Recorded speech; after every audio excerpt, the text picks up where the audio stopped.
The Rebbe began the Farbrengen this afternoon that today is Shabbos Bereshis. And Shabbos Bereshis always is the mechaber, what ties together the month of Tishrei and the month of Cheshvan. Shabbos Bereshis will always fall out while it is still in the month of Tishrei. And Tishrei is the month which gives bracha into the entire year. In fact, if we were to take the letters that compose the word Tishrei and turn them around a little bit, we will get the word Bereshis. Bereshis less an Aleph, Bereshis Chasar Aleph, which shows that Tishrei is the Bereshis of the year. And Shabbos Bereshis is the Shabbos when we bench the first of the new months, which is the month of Cheshvan. Actually, it is through Cheshvan that the rest of the months of the year receive the hashpah for the entire year. It's all channeled through the month of Cheshvan, because Cheshvan comes right at the beginning, right after Tishrei. This Shabbos, Shabbos Bereshis, being that it is still in the month of Tishrei, combines Tishrei and Cheshvan. In other words, Shabbos has two inyanim within itself. On one hand, Shabbos has a shaykhis to all the days in the week that just passed. And that's why we find even in halacha, there is mention how throughout the week we prepare for Shabbos.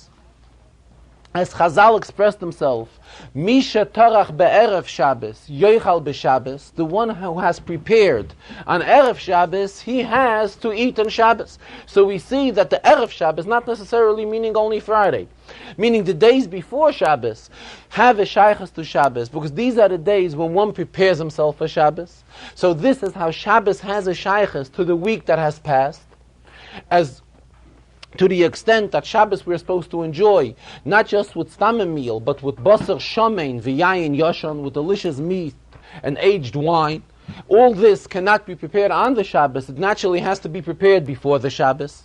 As well as the expression of the Zohar, that Shabbos, minei mizborchin kulu yoimen, that all the days of the week receive bracha from Shabbos. So this in turn shows us how Shabbos has a shaykhus to the following week as well. So this Shabbos is Shabbos Bereshis. So it means that this Shabbos ties together the entire month of Tishrei and the Yomim Tovim and all the great inyanim which we just had in Tishrei. Because the Shabbos, the preparation days to Shabbos, we're still in the month of Tishrei. And on this Shabbos, we bench the month of Cheshvan, and we are so close to Rosh Chodesh that right after Shabbos, automatically we enter into Rosh Chodesh, because Rosh Chodesh began already tonight. So if a Hasidische Farbrengen, the Rebbe continues, is of extreme importance and very noteworthy at any time, as it is known, the famous saying from the Friedeke Rebbe that was related to us, that a Hasidische Farbrengen can accomplish more than Malach Michael, Soren Shel Yisrael, can accomplish. How much more so is it when we are talking about a Hasidische Farbrengen that is taking place on such a Shabbos? How great is this Farbrengen that is taking place on the Shabbos of Shabbos Bereshis? And particularly having in mind another word from the Friedeke Rebbe, where the Friedeke Rebbe said that Azoi vi mishtelt sich Shabbos Bereshis, Azoi geht das a ganz Jahr, as one stands, in other words, as one puts his foot down, as one prepares himself on Shabbos Bereshis, this has an impact on the entire year. So if taking all this into consideration, we can imagine how great it is today's Farbrengen. Bichlal, the Rebbe went on, a Yid, not only when he's learning Torah, but at all times, a Yid is closely attached with the Rebishter. As the Shulchan Aruch begins with the words, Shivisi Hashem lenegdi samit, I have Hashem in front of me constantly. Where are these words in the Shulchan Aruch? At the very beginning of the first siman. In other words, we are talking about the Shulchan Aruch is set up in a way that tells us what a Yid is supposed to do as he starts his day. Afterwards come dinim, how a Yid is supposed to feel, what a Yid is supposed to do in the morning, how he's supposed to say brachas, and prior to that, gissing of negelwasser. In other words, here we are talking even before the Yid pours Negelvas on his hands. In other words, he is in such a position that he cannot say Hashem's name or anything holy out of his mouth. The only thing that he's permitted to say is Moidani, which does not have the mention of Hashem. And at such a madrega how a Yid is standing. When the Yid is standing prior, when he could get involved in mentioning the Rebishter's name. Still, even at such a time, we also say that a Yid is in the position of Shivisi Hashem Lenegdi Summit. The Rebishter is in front of him constantly at all times. Hikoin lekasa lekecha Yisrael, a Yid is supposed to prepare to the Rebishter. And this applies not only at a time when a Yid is involved in the learning of Torah, or in a time when a Yid is involved in being Mekayim and Mitzvah, but at all times, no matter when, a Yid has to live up to this standard of Shivisi Hashem Lenegdi Summit. And when we're talking in Shabbos Bereshis, it means that this is a lesson which a Yid takes with him from Shabbos Bereshis throughout the entire year. And Shabbos Bereshis gives a Yid koyach that he should be able to live through this the entire year. And the Rebbe added on that there's certain inyanim which we are lacking because we don't have the Beis HaMikdash. So if we don't have the Beis HaMikdash, there are many mitzvahs which unfortunately we cannot fulfill. However, to satisfy the Rebishter's will of Lasois Lo Yizborech Dira B'Tachtonim, to make for the Rebishter a dwelling here in this world, this is something which has no shaykhs whether we have the Beis HaMikdash or we don't have the Beis HaMikdash. And this is something which we can accomplish at all times. To bring the Shechina, to bring the Rebishter down into this world, into our midst, amongst us, this is something which we can do at all times. How does this happen? From a child, from his very early childhood. When a young child makes the bracha, and a child addresses the Rebishter, Baruch Ata, doesn't directly to the Rebishter, shows us even a young Jewish child who does not even know the meaning of what he's saying, has an opportunity to address directly the Rebishter, talking straight through to him without anyone between them, without any memutzoyim, without anyone in the middle, a child addressing himself to the Rebishter directly, Baruch Ata. As well as a Jewish girl, when a Jewish girl makes the bracha of Baruch Ata when she's sending licht, so at the same time she's also addressing herself directly to the Rebishter, and at the same time she's accomplishing something tremendous. She's bringing spiritual light into this dark world. And this Farbrengen on Shabbos Bereshis gives chayis, gives strength to all these inyanim. And we should fulfill it, not just fulfilling it for ourselves, but there's the famous expression in Gemara, al tifrish min hatzibur. A man is not supposed to separate himself from the entire public. This means that when we are involved in these good inyanim as well, we shouldn't just satisfy ourselves with doing good, and satisfy ourselves with bringing ourselves into a position of Shivisi Hashem Lenegdi Summit and all these inyanim. But it is our obligation to share these things with other Yidden as well. So we shall fulfill al tifrish min hatzibur, to see to it that the tzibur, the entire community, should be well aware and be familiarized with all of these inyanim. And here the Rebbe spoke that the same applies b'negeya all the miftzoyim. The Rebbe spoke particularly about the mitzvah of Avas Yisrael. And recently the Rebbe began stressing another expression, not only Avas Yisrael, but Achdus Yisrael. Not only to love a Yid, but to be united with each and every Yid fully. So the Rebbe mentioned today that he was asked a question that recently he's stressing that much the importance of Achdus Yisrael. There's no mitzvah in the Torah of Achdus Yisrael. The mitzvah in the Torah is Avas Yisrael, to love a Yid. But where does it say that all Yidden have to be united to be considered as one? So the Rebbe said, naturally, there's no need to have a special mitzvah in the Torah on Achdus Yisrael. Why? Because when one fulfills Avas Yisrael properly, as the Torah tells us to do Avas Yisrael, then the Torah doesn't have to tell us something which will come automatically. This is something automatic, that when one will fulfill the mitzvah of Avas Yisrael as the Torah wants it to be fulfilled, this will automatically bring to a yet higher madrege, to the madrege of Achdus Yisrael, meaning that Yidden will be totally united, all of Klal Yisrael. There's another point I think also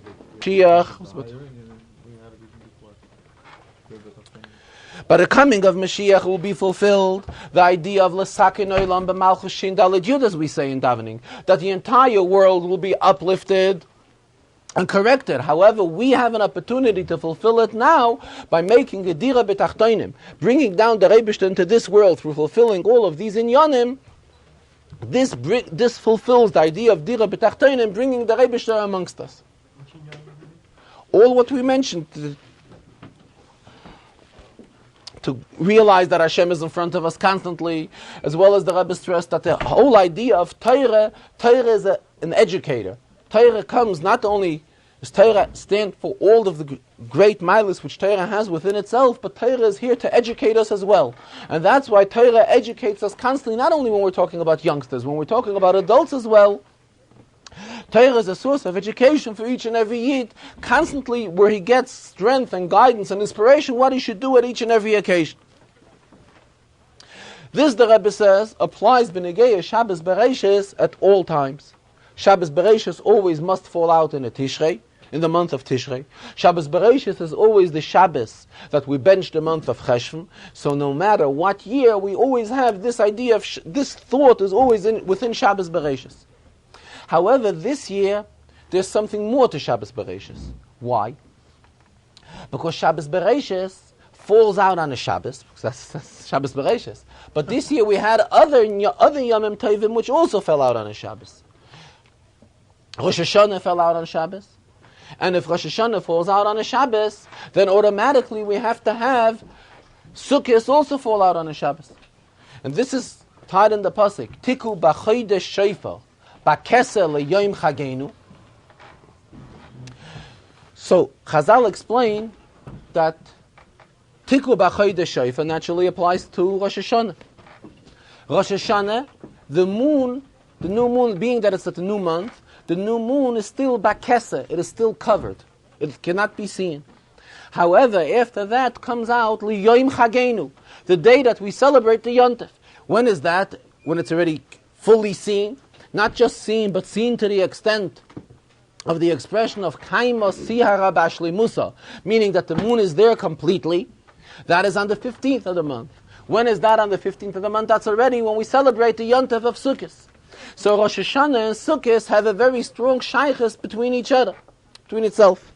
Now comes Shabbos Bereshis, which also falls out on the same day, which this shows that all these 3 days have a very strong shaykhus within amongst themselves. What's the whole idea of Shabbos? The whole idea of Shabbos is oinig. There's the level of Shabbos, as Shabbos stands mitzad atzmai, mitzad itself. Shabbos is the idea of oinig, pleasantness. Above that, the Rebbe says, we find in Gemara, kol hame'aneg es ha-Shabbos. What's the pshat hame'aneg es ha-Shabbos? In other words, how high the level of oinig is in Shabbos, which HaKadosh Baruch Hu has instituted in Shabbos, a Yid is b'koyach to bring it up to a yet higher level of oinig. And that's the pshat, me'aneg es ha-Shabbos, he instills oinig into Shabbos. Shabbos, the whole idea of Shabbos is Shabbos stands for oinig. It's not enough. Because in a Yid, the Rebishter gave a Yid koyches that he should be able to elevate the Shabbos through the avodah of a Yid. He brings the Shabbos to a yet higher madrega of oinig. But also added on. This is what we find in the Sefri. Sefri says, based on the pasuk of V'yom simchaschem of Me'edechem, the Sefri says, V'yom simchaschem applies to Shabbos. Elo ha-Shabboses. So we see that Shabbos also has something very outstanding within itself. It stands for the idea of simcha. So now that all these 3 inyanim, Rosh Hashanah, Sukkot, and Shabbos Bereshis, all fall out to be on a Shabbos. So this stresses how this year has to be utilized in a level of einig, which is serving the Rebishter out of einig, out of pleasantness. And out of this highest level of pleasantness, what a Yid can instill into Shabbos, me'aneg es ha-Shabbos as just mentioned, out of this level we should serve as the Rebishter, and all this will be metoich simcha, because Shabbos as well, as just mentioned the Sefri says, that if a yom simchaschem elo ha-Shabbosos. So this will also bring about that the serving of the Rebishter, we will serve him with the fullest esteem, fullest and highest madrega of joy, of simcha. Let me go back to the first Sicha. The Rebbe spent a few minutes, spoke about an inyan which the Rebbe has been talking about since Yud Aleph Nisan. And in today's Farbrengen, the Rebbe spoke about it again very much be'arichus, at length. In the Farbrengens of Yud Aleph Nisan, the Rebbe requested that the most appropriate gift that can be given to him for his birthday is an inyan of Torah. What's pshat? So the Rebbe asked that in all cities, countries, or areas to publish kaiftzim, svarim, that should entail Chedushay Torah, written by the Rabbanim and Roshi Yeshivas and B'nai Torah in that specific area. And this, the Rebbe says, would be the most appropriate thing, and the most suitable thing, because this is something which is through Torah, and any inyan which is handled through Torah, that's the most appropriate way how an inyan should be channeled and handled. Since the Rebbe spoke about it, in Eretz Yisrael, as well as here and in other places, Eretz Yisrael, they published a beautiful sefer called Kovet Chachamim, which is composed with Chedushay Torah from Gigoyne Yisrael and Gedolei Yisrael, all written in honor of the Rebbe. As well as here Svarim were written and in other parts of the world and parts of the country. However, it seems that the Rebbe is still not satisfied. And the Rebbe still wants that more Chidushay Torah, more Kaiftzei Torah should be published, which should entail Chidushay Torah written by prominent Rabbanim and prominent Rosh Yeshiva of all these specific areas. So the Rebbe, towards the very end of today's first Sikha, began describing why is it that some areas didn't publish the Kaiftzei Chedushay Torah. Rebbe says, well, we're talking about somebody who's running an institution in this particular place, and he has tremendous chayvus on his head, and he carries burdens that are very heavy on his head. Memela, how can he come? How does he have time? How does he have time to rip himself off from his day-to-day budget and from his day-to-day burdens and headaches and problems to get involved in publishing a sefer of Chedushay Torah? This is something which he feels he doesn't have the time for it. And he feels that it's minor, b'negei de inyanim, which he's involved in. He's seeing to it that hundreds of children, boys or little girls, are getting a proper chinuch and a proper education b'derech haTorah. So here the Rebbe says we're asking him to see to it that he should get involved and publish Chedushay Torah. He doesn't have the time. It'll be something which will contradict with his schedule of covering his budget. And the Mela, that's why he neglects it and is not involved in this inyan properly. The Rebbe criticized it very strongly. And the Rebbe says that through Torah brings all the inyanim of success and all the inyanim of bracha are channeled through Torah. Even for these particular individuals who are directors of Meistos and have the day-to-day burden of covering a budget and supplying the funds for the institutions which they are at head of, the Rebbe says even for them, if they were to publish these Chedushay Torah and then they would give it in, submit it to the local Balabatim, and the local Balabatim will see, and the Rebbe referred to an expression in Gemara, there's an expression, Chein Mokoim al Yoshvav. Every city has its Chein in the eyes of its own residents. Why do we see people select to live in one city as opposed to others select to live in another city, in another area? Because there's a Chein Mokoim al Yoshvav. Every area has its Chein in the eyes of its people. Memela, when the local residents of a particular city who are in the position of Chein Mokoim al Yoshvav, they will see that their local rabbi or next door neighbor rabbi or the rav of this chashiv shul which shul they participate in has written an inyan in Torah, this will bring about within them that they will contribute toward this meisid biyad rechava much further than they would have contributed without this. So the Rebbe says, first of all, the inyan in itself stands in a chshivas that he is very strongly asking that these Kaiftzei Chedushay Torah should be published. Furthermore, it will also bring about a material hatzlacha to these individuals who are running meistos in particular cities, in particular countries, and are in dire need of funds to support their institutions. Not only will this not distract them from it, but on the contrary, this will bring them hatzlacha to it as well. And while talking about this, the Rebbe referred to an episode which took place by the Rebbe Rashab, the Frierdiker Rebbe's father. It was once on a Motzoi Rosh Hashanah. And the Rebbe Rashab was praving Yechidus. In other words, Hasidim were coming into the Rebbe Rashab for Yechidus, and they were leaving all going back afterwards to their designated areas where they all lived in. In middle of this Yechidus, the Rebbe Rashab called on one of his Hasidim and gave him a mission which he told him to fulfill, to go to that time to Peterburg and to fulfill a specific mission which the Rebbe Rashab instructed him to do. As the Rebbe Rashab was talking to him, the Rebbe Rashab takes a sum of money and hands it to him and tells him, here, this is for the expenses of the trip. This individual chassid, who the Rebbe Rashab appointed for this mission, was an extremely wealthy chassid and was a constant contributor to the Rebbe Rashab in thousands of rubles, by far more, by much no comparison to this sum of money which the Rebbe Rashab gave him now, which was to cover the expenses of the trip. So obvious, he felt very strange. He is a person, here we're talking about a chassid who was one of the biggest contributors to the Rebbe Nishma Seiden's Moistes. And as the Rebbe added on, probably in this kuppah, meaning in this account, where the Rebbe took this amount of rubles out of, he was probably also a major contributor. And here he is given some insignificant amount to take care of his travel expenses. So he felt very inconvenient, and he really was reluctant to take from the Rebbe the money. He wasn't in need of it, thank God, and he was by far able to lay out these expenses as well. Rebbe also mentioned it's brought in Svarim that one should not give or take, I don't recall, money on Matzor Shabbos or Matzor Yontif, but this does not apply to this rule. In general, not because of this reason. He felt strange taking money from the Rebbe Nishma Seiden. On the contrary, he was elevated that the Rebbe Nishma Seiden has assigned him to send him in a mission, and here he's going to take money for travel expenses. It made him feel very strange and inconvenient. So Rebbe Nishma Seiden explained to him that at times the kluginker, it's an expression referring to the Yetzirah, the smarty, could get involved.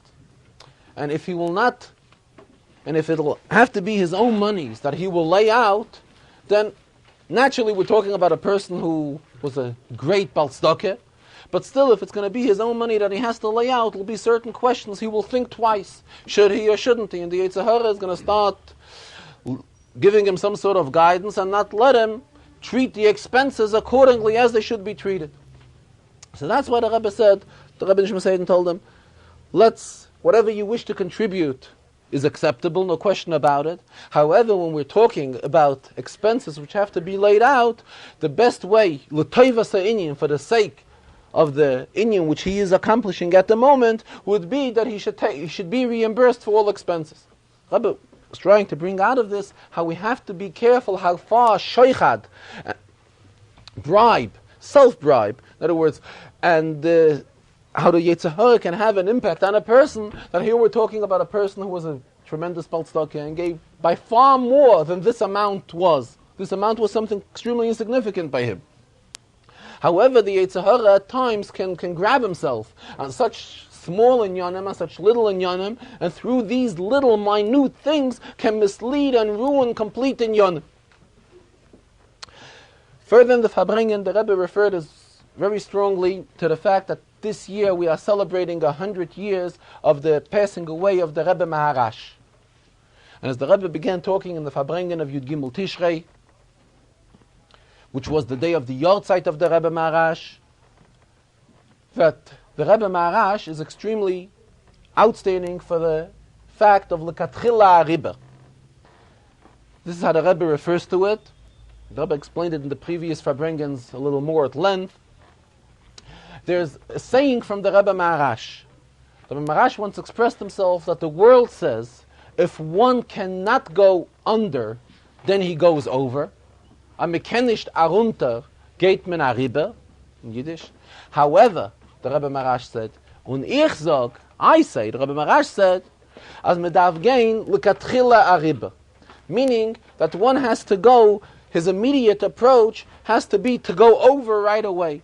In other words, this is the complete philosophy of the Rebbe Maharash. The Rebbe Maharash's derech was that in all inyanim of Yiddishkeit, and any type of inyan which a Yid approaches, one's attitude has to be to go over, not to be reluctant. Will he make it if he goes over, or wouldn't he make it? And only if he has no alternative, then he's going to try and go over. Not so. The Rebbe Maharash teaches us, b'negei all inyanim, it has to be in a way of l'katchila riba.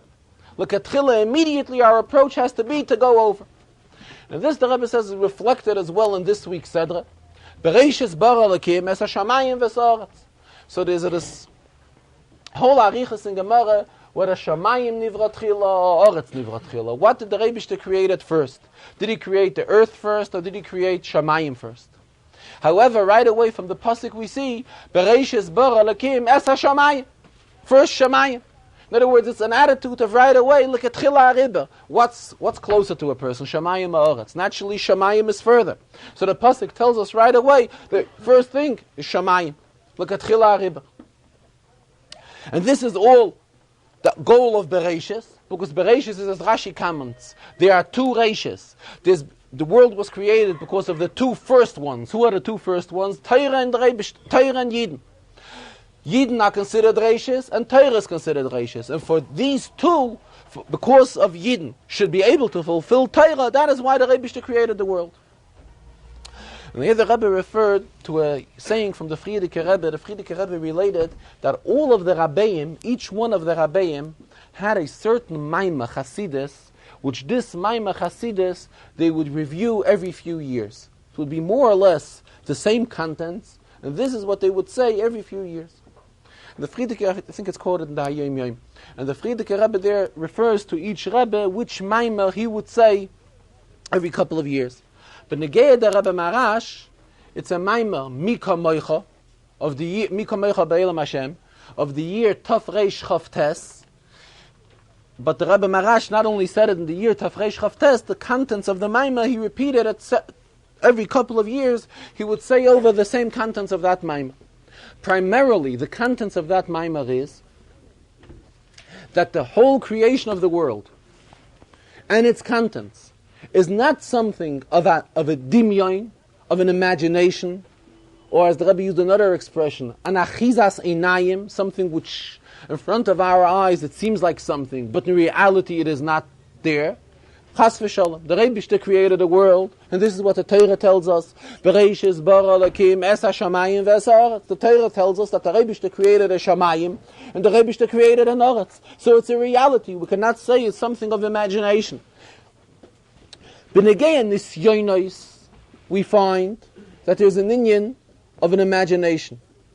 We find, I think it's B'negei Avram Avinu, we find that when he was going with Yitzchak to the Akedah, he thought from the distance that he sees big mountains. Nidmaloi, he saw in Yonim that are really not in existence. There were certain things which were in his imagination that it looked like interferences for him to fulfill the Rebbe's will.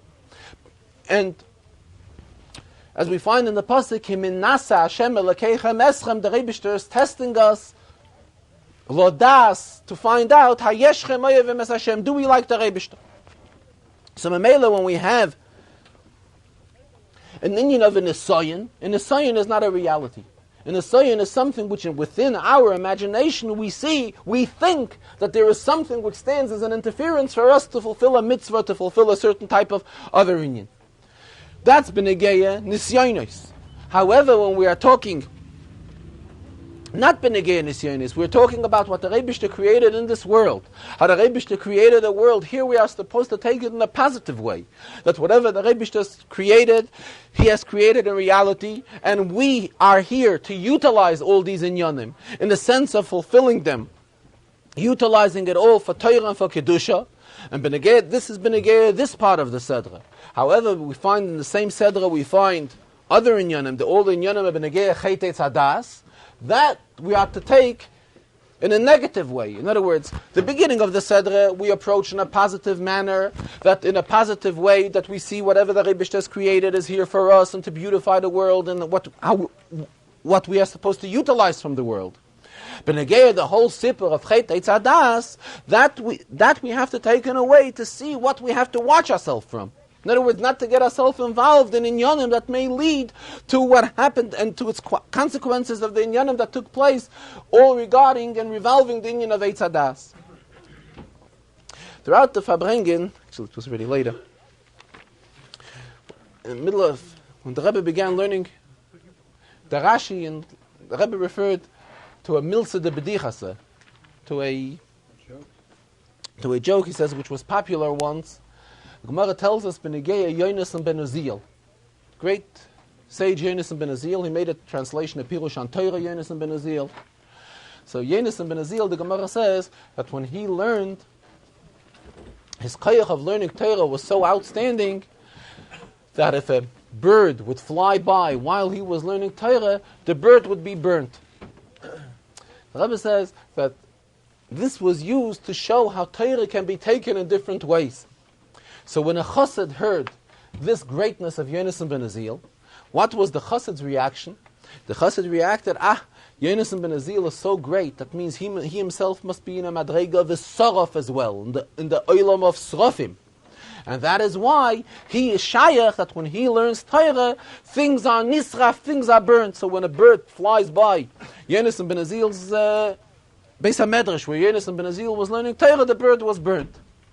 However, the Rebbe used the expression, a Litvak, who hears this, immediately begins thinking, if Yonasan ben Azil was sitting and learning, and as a result of his learning, a bird was burnt, is he chayiv? Is he obligated to pay for the damage of burning the bird? Or isn't he? Because we know that Eishai Mishum Chitzai, the Gemara tells us, that a person's fire is considered like an extension of himself. Memele, this is the svara to say that he should be chayav. On the other hand, the Rebbe continues, how does a bird come into shul? We must say that it's a negligence of its owner. So if the owner was negligent in watching his own possessions, that's no svara to be mechayiv Yonasan ben Azil for burning the bird. The person should have been careful and not let his birds fly away from the premises, from where they're supposed to be, and not come into the Beis HaMedrash, because a bird does not belong in a Beis HaMedrash. Yonasan ben Azil was sitting and learning there, but it's not a place for a bird. So here we see how in Yonim and Torah can be taken completely in different ways. B'negeya this week's Rashi, in today's Sedra, the Rebbe learned a Rashi right away at the beginning of the Sedra. And that is in Kapitel Aleph, Posik Dalet. Posik says, Vayar lekim mesa oyer kitoiv. The Rebishter saw, realized that the oyer, the light that he created, is good. Then the Posik goes on, Vayavdel lekim bein ha'oyer vein ha'choshech. So Hashem separated between light and darkness. This is the Pashat Pshat in the Pasuk. Let us look into Rashi.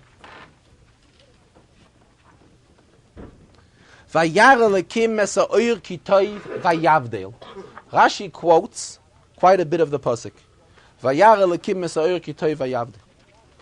And the beginning of the Rashi is very unusual. Let us look in.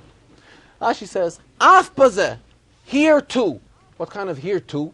In other words, this shows us already Rashi comes in continuation to some sort of another inyan, which we will see in a minute.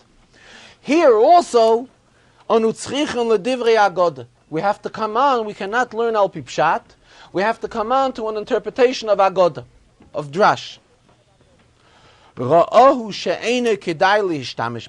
Hashem realized that the light that he created is not worthwhile to be used with, to utilize. Rishayim, for the wicked people, for the Rishayim. V'hivdiloi l'tzadikim la'asid lovei. That is why the Rebishter was Vayavdel, he separated. For whom did he separate it? For the tzadikim. For when? For la'asid lovei, for the world to come. Something which Rashi himself admits right away that it's not al pi pshat. Rashi tells us, af pozeh, here too. Why here too? Because we had in Pasuk Aleph, Bereshis bara, Rashi began, Eina mikra zeh ela darsheni, that we can learn pshat in this pasuk only through darash. So Rashi tells us, not only pasuk beis did we have to come on to drash, but here in pasuk dalid we also have to come on to drash, and without drash we cannot know pshat in the pasuk. First of all, if we will look carefully, the Rebbe says, Rashi's quotation, Rashi quotes, Vayara lekim mesa oyer kitoif, and also the word Vayavdel. Vayavdel is already part of the latter part of the pasuk. Either Rashi should have just quoted Vayara lekim mesa oyer kitoif. If Rashi is quoting the Vayavdel, Rashi should have quoted the rest of the words that come after the Vayavdel. The Vayavdel is like nishtahin nishtaher. The Rebishter saw that the oyer is kitay, Vayavdel, and he separated. What did he separate? We have to come on to the other words of the pasuk. Without the remainder of the pasuk, we don't know what he separated. Rashi does not quote the rest of the pasuk. If the Rashi quotes this, Rashi says there's a pshat Al pi pshat, I can also tell you, Rashi says. Ulafi pshutoy, kach parshayu. If you want to know the pashat pshat, learn it as follows. Ra'ahu ki toiv. He saw that it is good, the oil. Ve'ein noeh lo yulach oishech, and it is not suitable, as the Rebbe teached, for the light and darkness, shiyu mishtamshim ba'arvuvye, that they should service together. So that is why the Rebbe saw it is not suitable for lightness and darkness to be at one time. Ve'kava lazeh tchumoi bayoim ulazeh tchumoi balayla. So that's why the Rebbe set boundaries. He set a boundary for day during the day, for light, during the day, and for darkness at night. The Rebbe raised many questions here. Firstly, the Rebbe raised the question, Rashi is in the Drash Pshat, Rashi quotes that the Rebbe saw that the oir is not suitable for the Rishoyim, so he separated and put it away for whom? For the Tzaddikim. For when? La'asad Lavi. There are many similar medrashim, the Rebbe says. There's one medrash that says that the Rebbe gave it to the Tzaddikim, without adding on the words La'asad Lavi. There's another medrash that says that the Rebbe gave it into Torah. The Rebbe gave this special light, which he did not want to leave for the utilization of regular human beings. What did he do with it? He put it into Torah. Here the Rebbe said that there is a maimah from the Alter Rebbe, that in the middle of this maimah, the Alter Rebbe quotes a story from the Baal Shem Tov. The maimah is printed in Lekutei Torah. The Tzemach Tzedek was the one who edited the Alter Rebbe's Mamorim for the Lekutei Torah. So for some reason, the Rebbe says, the Tzemach Tzedek omitted this Maaseh, and in Lekutei Torah we do not have the Maaseh. However, in other old manuscripts which contain the same Maimah, the Maaseh is written. And the Maaseh is that a Yid once had a problem that he lost his son. He had a grown-up son, an adult son, and they weren't able to trace him. So the Yid came to the Baal Shem Tov. Came to the Baal Shem. So the Baal Shem Tov asked that he be given a Sefer HaZohar. Baal Shem Tov opened the Zohar and looked into the Zohar for a few minutes.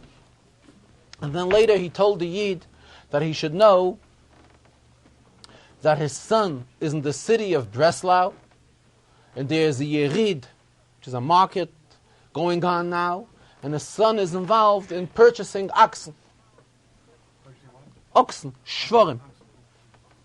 So he told him exactly where his son was, and the Yid naturally left the Baal Shem Tov extremely satisfied, because he knew where the Baal Shem Tov's, according to he believed that what the Baal Shem Tov told him is accurate, and kach have, this is what it was.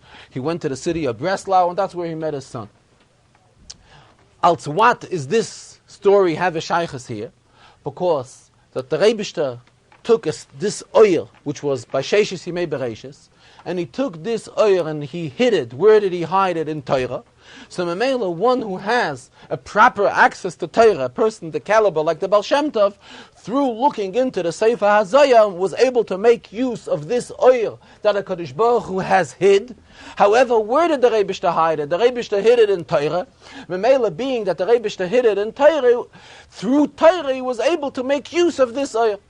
However, we see that Rashi does not quote the quotation that this oil is in Torah. Rashi quotes that the oil was given to tzaddikim.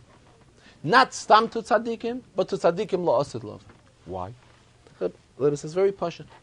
The child who is learning with Rashi, the child knows that Rashi was a tzaddik, no question about it. So if he's learning with Rashi, and Rashi here is telling him, you should know that there is a tremendous oil which the Rebishter has created. However, the Rebishter hid this oil, and the Rebishter hid it for whom? For the tzaddikim. The child will right away ask Rashi, you're a tzaddik, right? If you're a tzaddik, do you have access to this oil, or don't you have access to this oil? Could you use the oil? So naturally, Rashi was an onav, no question about it. But at the same time, he definitely wouldn't have said anything but the truth. And if the question was if Rashi was a tzaddik or not, he was a tzaddik. Just like, I brought an example, just like we find B'negei Moshe Rabbeinu. Moshe Rabbeinu, the Torah tells us, "V'ish Moshe anav miyod mikol adam asher pnei adam." There was no one that can equal to Moshe in modesty. However, at the same time, if Moshe would be asked, were you the person that was Kibel Torah Mesinai? Definitely he has to say yes. Moshe emes, Torah say emes, he was an ish emes, he couldn't lie, he couldn't deny the reality. And in reality, he was the one that kibbel Torah Mesinai. Same thing b'nagei Rashi. Rashi is a tzaddik, no question about it. So the child will say, "You're a tzaddik? Do you have access to the oil?" So Rashi right away says, "What happened with this oil? The Rebishter hid it for the tzaddikim. However, when for the tzaddikim? La'asad lavi. Not in this world now, in the world to come, la'asad lavi. That is when the tzaddikim would be able to make use of this oil." It seems like there are exceptions that can use it now as well. But in general, Rashi was learning with children, at a children's level. Rashi didn't want to get involved with children. It seems that in this inyan, so Rashi right away, Bavar, and it's lost at love. The Negeya, the Pashata Taichin Rashi, which is the second Pirush. Here the Rebbe added another question. The Rebbe has separated between Oyer and Choshech. The Pasuk goes on, Vayikra lekim la'oyer yoyim, u'la'choshech kora layla. The Rebbe divided between Oyer and Choshech. Oyer was named Yoyim, Choshech was named Layla. The Rebbe says, true. However, what about Layla? In the middle of Layla, cannot a person go ahead and make himself a corner of oil? He puts on the light. He has oil by Layla. The same thing during the day. Person should want, middle when the sun is out at its highest extent, person can go into a room, pull the shades down, and lock himself up, and then he'll have choshech in the middle of Yom. Pasuk tells us that vayikra lekim la'oyer Yom, that oyer has to go hand in hand with Yom. Choshech has to go hand in hand with Layla. A man has the breira to go ahead and change it. A person could go ahead in the middle of Layla, he can make oyer, and in the middle of Yom, in the middle of oyer, he can go ahead and make choshech. The Rebbe goes on to explain the pasuk as follows. Pasuk says, "Vayare lekim es ha'oyer ki toiv." The Rebbe saw that the oyer is toiv. In other words, the Rebbe created oyer not for the sake of being toiv. The Rebbe created oyer that oyer should bring lichtigkeit, should bring light. Here the Rebbe realized that besides the fact that oyer is doing its job of bringing light, oil has something additional within itself. Oil possesses something else which is extremely valuable. Oil possesses something which is taif. It's something in addition within oil. Oil was not created to be taif, and the goal of oil is not taif. The Rebishter created oil for the purpose of oil. Here, Rebishter Hakuk vayara lekim es ha'oyer. It also possesses taif within it. So this leads Rashi to say that there is something tremendous within this oil. So that is why Rashi right away begins. Af pozeh, here too. Onutzrichen ledivrei Agoda. We have to come on to the Agoda that tells us that this was a tremendous oil, a very powerful oil, something which the Rebbe defines as toiv. Something. By the way, the Rebbe added a very important Indian in understanding of the Rashi. The whole Rebbe's Yisoid, that Rashi is limited to Pshat, is from a Rashi in this week's Sedra. However, where is this Rashi? This Rashi is weiter. Not right away at the beginning. It's not in the beginning of the Bereshis, it's a little bit further in Bereshis. Ani lo ibasi lefaresh el pshute shel mikro. That's the expression in Rashi. So there are some commentaries that want to say, the Rebbe says, that the very beginning of the Chumash of Bereshis, the very first couple of psukim, until Rashi says that, Rashi is not bound by this regulation. That's why Rashi at the beginning says, Ein amikra ze oimel ad arsheni in Pasuk Beis, as well as in Pasuk Daled, Rashi says, Af pozeh, onu tzrichen ledivrei Agode. Rashi gives an extra amount of drash at the beginning of the Sedra. Why? Because Rashi as yet did not set this boundary, this limitation for himself, to limit himself only to Pshat. However, the Rebbe says this is not so. True, Rashi in writing did not put it until a little bit later in Bereshis. However, like this rule is retroactive. This rule applies to the entire Pirush of Rashi. However, Rashi at times is forced to make an exception to this rule and express himself, Af bazeh u'tzrichim ledivrei Agada. We have to come on to Agada. Why? All because of this word, ki toiv. Then Rashi goes on to the Pashat Pshat. Ulefi pshutoi kach parsheu. Explain it as follows. Ra'ohu ki toiv. Ve'inoe loyu lachoyshech shiyu mishtamshim ba'arvuvya. Here Rashi is saying pshat on a different angle. The Rebishter created Yom, and the Rebishter Oyer, and the Rebishter created Choshech. The Rebishter does not mean here that they should serve ba'arvuvya, meaning together. Naturally, Oyer and Choshech cannot come in a blend. Oyer is one thing, and Choshech is another thing. We can't have Oyer and Choshech at the same time. However, the Rebishter could have created the world. It should be an hour of Choshech and an hour of Oyer. An hour of Choshech and an hour of Oyer again. This is what Rashi says, Eino Eloi. Not that it cannot be, it could have been. However, the right interpretation of Noah would be suitable. It is not suitable, it should be that way. An hour light, an hour dark, it's nicht. So that is why the Rebishter said Tchumoi. A Tchum means a boundary. Not only does it mean the Rebishter set hours for lightness and set hours for darkness, the Rebishter set like a complete frame. What's the complete frame? The frame for light is day, and the frame for darkness is night. That is why the pasuk goes ahead and says, "Vayavdil Elokim bein ha'oyer ubein ha'choshech, vayikra Elokim la'oyer yoyim u'la'choshech kara layla." Now, if a person goes ahead and wants to put on the light in the middle of the night, gesundheit, let him do it. But the boundary, the frame of night, is still when it's dark. If a person goes ahead and wants to lock himself up in a dark corner in the middle of the day, again, he's not doing something contradictory to the pasuk. He has the breira to do it. However, the frame of day is light, and the frame of night is darkness. While explaining all these inyanim, the Rebbe also began talking about the inyan of Chet Eitz Hadas. And just go over it very briefly. There's one day in Gemara that what was the Eitz Hadas? The Eitz Hadas was a grape. And this would be the grapes that would Adam Arishan hold himself in and not take from them, and not take from the grapes. When it was prohibited, he would have been able to use the grapes just only 3 hours later to make Kiddush on it. He was able to take wine from the grapes, and that would be used to make Kiddush. It says we're talking here about a person who is Yitzir Kap of Shel HaKadosh Baruch Hu, the one who was created by the Eibishter. And here we see how a person can mislead himself when he starts making his own cheshbonos, his own calculations, and not listening solely to the Eibishter. So we know it's a halach in the Alter Rebbe Shulchan Aruch.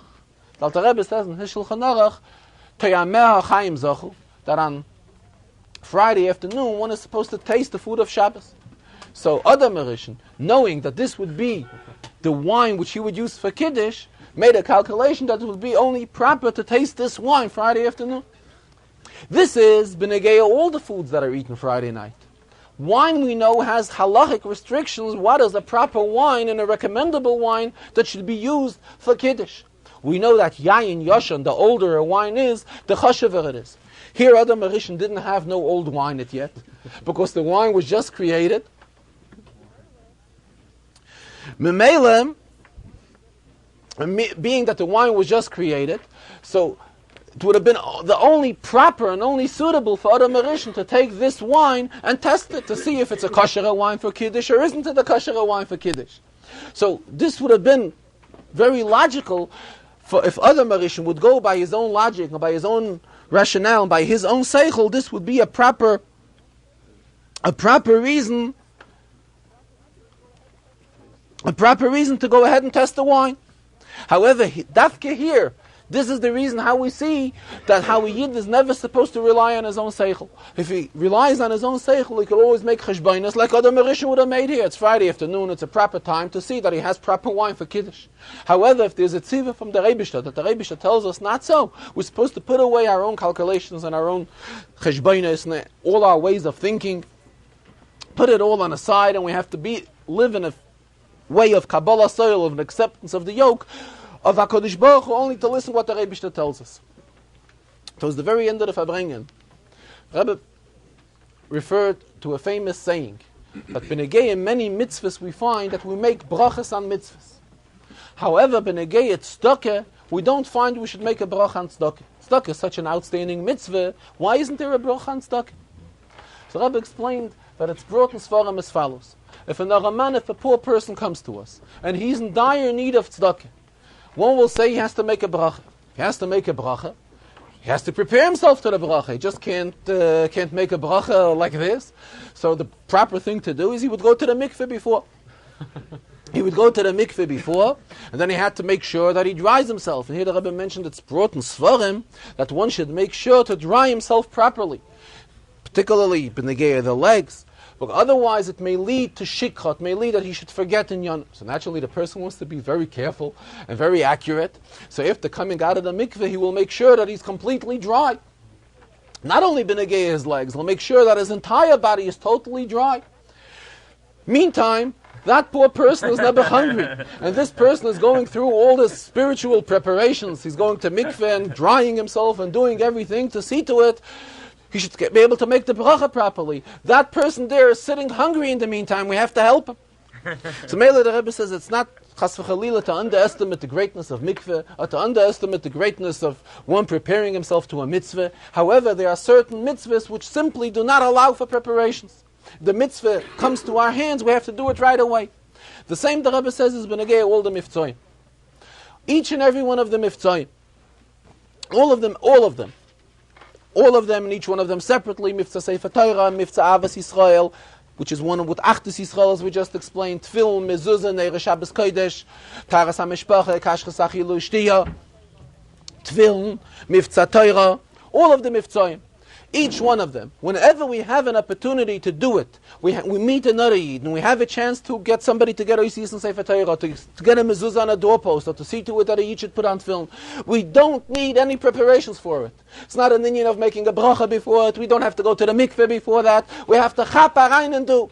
You have any opportunity to see to it that a Yid could go ahead and get involved in any inyan of the miftzoim, and we can bring a Yid closer to it, to bayis molei svarim, kashchas achilu ishti, see to it that a Yid eats kosher, see to it that a couple accepts upon himself a taras hamishpacha, whatever one of the miftzoim it may be.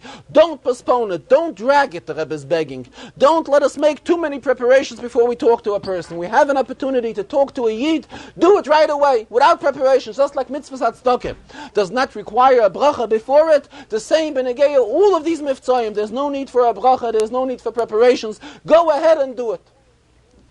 Rabbi concluded that all of the inyanim of Tishrei and all of the inyanim which we've discussed today should all be utilized in the format of simcha v'tuv levav, joyfully and happily. All these inyanim should be brought about in a reality. It was the very, very end of the Farbrengen. The Rebbe requested that would be very appropriate and very proper, as we are leaving the month of Tishrei and entering the month of Cheshvan, to make proper gatherings of men, women, men separately, women separately, and children separately in the days of Cheshvan. And all these gatherings should be utilized to accept, everyone should accept upon themselves proper decisions and good decisions that should be brought into a reality throughout the entire year. The best and the most appropriate day would be as closer in Cheshvan, the closer in Cheshvan the better. In other words, the sooner the better. However, an appropriate date, the Rebbe suggested, would also be the day of Zayin Cheshvan, 7 days in the month of Cheshvan, because the Gemara refers to that day, that is the day when the last of the Olei Regolim, the Yidden that would be going to the Beis HaMikdash. For Sukkot, the furthest point, the one that would come from the furthest distance, would be home on the 7th day of Cheshvan. For those that cannot make it for whatever reason on the 7th day of Cheshvan, no further and no later than the 15th day of Cheshvan. That is already the day when the moon is in its completeness. And right after saying that, after a short pause, the Rebbe suggested that it would be very proper that tomorrow, it seems that this would be with the Rebbe's participation, that tomorrow, Sunday, after Ma'ariv, will be the gathering for men. Monday would be the gathering for the women, for the Neshei of B'nai Yisrael. The Rebbe said, as far as time is concerned, let that be decided by the administration of Neshei of B'nai Chabad. And Tuesday would be the proper time to have the rally with the children. And as usual, the time for a rally with children is Mincha time, 2 o'clock in the afternoon. This would be again on this Tuesday. It would be a rally with children, and it seems it would be with the Rebbe's participation as well as. It seems so. The Rebbe will speak for the women on Monday. The time is not published yet.